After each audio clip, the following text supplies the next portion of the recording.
माननीय मुख्यमंत्री जी, हरियाणा सरकार।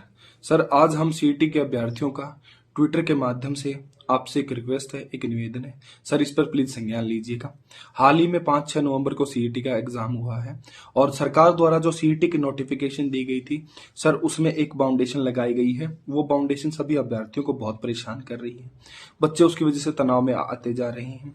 सर, वो बाधा इस प्रकार है कि सीईटी क्वालिफाई करने वाले 4 गुना बच्चों को ही सेकेंड पेपर में बैठने का एग्जाम या देने का मौका दिया जाएगा। जैसे जो भी पोस्ट होंगी, जैसे 500 पोस्ट होंगी, तो सिर्फ 2000 बच्चों को ही बैठने का मौका दिया जाएगा। सर, ये गलत है। 4 गुना वाली जो ये बाउंडेशन आपने लगाई है, इसको हटा दीजिए, क्योंकि ये बच्चों को बार बार परेशान कर रही है और ये चीजें हमें हमारे भविष्य को गर्त में ले जाने वाली है।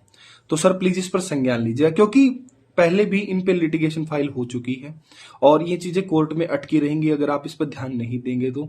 और ये चीजें आपको पता है कि वैसे भी भर्तियां, हरियाणा की बहुत सारी भर्तियां कोर्ट के अंदर ही लटक जाती हैं, जिसकी वजह से बच्चे बहुत परेशान होते हैं।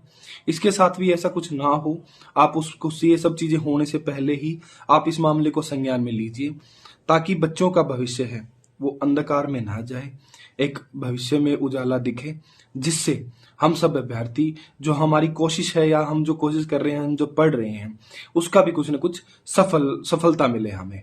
और यही मैं आपसे आखिर में कहना चाहूंगा सर, कि जो सीईटी के ऊपर ये जो बाउंडेशन लगाई गई है सेकंड पेपर के लिए सिर्फ 4 गुना बच्चों की, इसको हटा दीजिए, इसको सिर्फ क्वालिफाइंग नेचर का रहने दीजिए। क्योंकि जब आप कोई एग्जाम ले रहे हैं, प्री कोई एग्जाम ले रहे हैं और फिर मेन एग्जाम लेंगे आप, तो ये जो एग्जाम लिया गया है इसको सिर्फ आप क्वालिफाइंग नेचर का ही रखिए, क्योंकि मैक्सिमम जगह जो भी है, यूपीएससी है, एसएससी है, हर जगह ये जो पेपर है प्री, इसको क्वालिफाइंग नेचर का ही रखा जाता है। और एचटेट की तरह इसको सिर्फ क्वालिफाइंग नेचर का रहने दीजिए। जो बच्चे इसको पास करें उसके सभी बच्चों को सेकंड पेपर में बैठने का मौका दिया जाना चाहिए। सर, इस पर प्लीज संज्ञान लीजिएगा। आपका बहुत बहुत धन्यवाद। माननीय मुख्यमंत्री जी, हरियाणा सरकार। जैसा कि आपको पता है कि 5-6 नवंबर को अभी आगामी डेट पे सीईटी एग्जाम होने जा रहा है।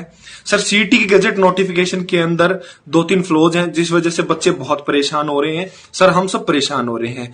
आपसे हम आज ट्विटर के माध्यम से यही अपील करते हैं कि ये जो 2-3 फ्लॉज हैं, प्लीज सर आप इनको मतलब खत्म कीजिए, ताकि बच्चों की मानसिक परेशानी है जो वो दूर हो।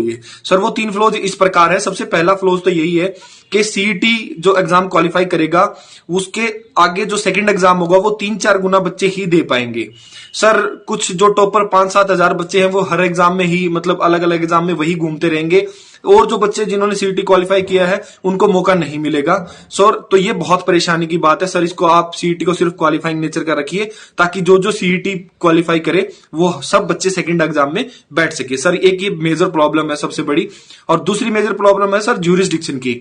सर, अगर कुछ कमी रह जाती है किसी एग्जाम में, अगर किसी बच्चे को कोई दिक्कत है, अगर वो कोर्ट में जाना चाहता है तो वो सीधा कोर्ट में नहीं जा सकता। सर, आप वो पहले पंचकुला हाई कोर्ट में उसको परमिशन लेनी पड़ेगी, उसके बाद वहां से परमिशन मिलने के बाद वो Punjab and Haryana high court में जा सकता है। सर, ये गलत है। सभी को मौका दिया जाना चाहिए सीधा कोर्ट जाने का, ये संवैधानिक हक है हमारा। और तीसरा सबसे मेजर, जो सबसे ज्यादा परेशान कर रहा है बच्चों को, और बहुत लंबे समय से ये चीजें चलती आ रही है सर, कि एक ही एग्जाम में आप 2 बार सेक्टर के अंक जोड़ रहे हैं। आप सीईटी के अंदर भी उसको अंक को जोड़ रहे हैं और जो सेकंड एग्जाम होगा उसमें भी उस अंक को जोड़ रहे हैं। सर, प्लीज ये गलत है, इसको आप सुधार कीजिए, ताकि बच्चों की जो मानसिक परेशानी है वो दूर हो और बच्चे आगे आने वाले भविष्य में इस पेपर की तैयारी बहुत अच्छे से कर सके। और दूसरी सबसे बड़ी बात यह है कि अगर कमी नहीं होगी किसी भी नोटिफिकेशन में या किसी भी पेपर में, तो आगे ये चीजें भर्तियां कोर्ट में नहीं अटकेंगे, क्योंकि बहुत सारी भर्तियां कोर्ट में अटक जाती हैं। तो सर, आपसे निवेदन है, इन पे प्लीज ध्यान दीजिए और हम बच्चों के भविष्य की तरफ देखिए। आपका बहुत बहुत धन्यवाद।